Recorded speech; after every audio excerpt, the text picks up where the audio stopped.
Top quality और consistent performance के लिए सिर्फ सिल्वर पंप्स एंड मोटर्स, नाम याद रखना। પોન્જી સ્કીમ મુદ્દે મહત્વના સમાચાર સામે આવી રહ્યા છે કે જ્યાં આ તરફ સીબીઆઈ ક્રાઇમ દ્વારા પણ અત્યારે મહત્વની કાર્યવાહી કરવામાં આવી રહી છે અને તેના જ ભાગરૂપે 11 ફર્મના 25થી વધુ એકાઉન્ટ અત્યારે ફ્રીઝ કરી દેવામાં આવ્યા છે।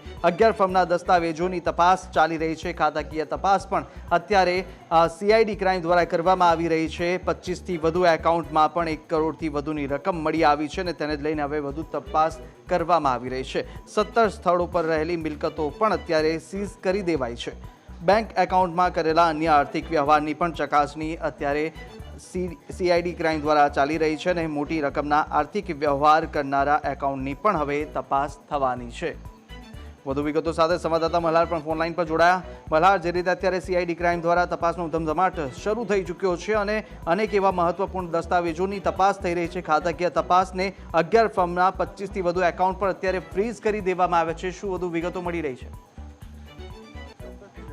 तो BZ પોન્જી સ્કીમ મામલે જે મોટા સમાચાર સામે આવે છે કે સીઆઈડી ક્રાઇમ દ્વારા જે છે ભૂપેન્દ્રસિંહ ઝાલા જે મુખ્ય આરોપી છે ને જેને આ પ્રકારની સ્કીમ જે બનાવી છે તેની તમામ સંપત્તિઓ જે છે તે સીઆઈડી ક્રાઇમે જપ્ત કરી લીધી છે। એટલે કે મહેસૂલ વિભાગને પણ પત્ર લખીને તે કોઈ પણ પ્રકારની સંપત્તિ જે છે તે અન્ય લોકોને વેચી ન શકે તે પ્રકારની સૂચના જે છે તે આપી દેવામાં આવી છે।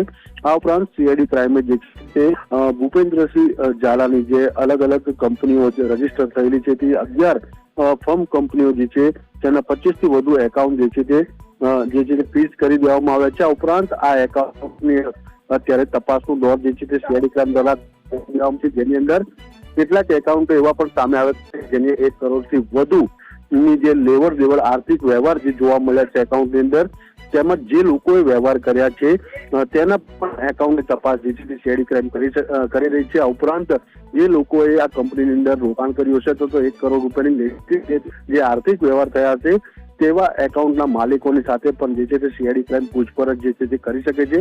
આ ઉપરાંત જે રીતે સંપત્તિની વાત આવે છે, ભૂપેન્દ્રસિંહ ઝાલાની જે રીતે સંપત્તિ રહેલી છે ખાસ કરીને સાબરકાંઠા જિલ્લાની અંદર, તે તમામ સંપત્તિઓને જે છે તે અત્યારે સીઝ કરવામાં આવી રહી છે।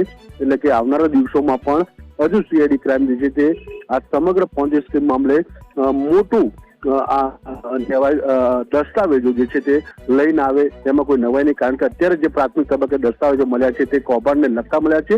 આ ઉપરાંત બેંક એકાઉન્ટની તમામ ડિટેલો જે છે તે પણ જે છે તે જપ્ત કરવામાં આવી છે અને તમામની ચકાસણી જે છે તે હાલ ચાલી રહી છે। જી આભાર મલ્હાર સમગ્ર માહિતી બદલ।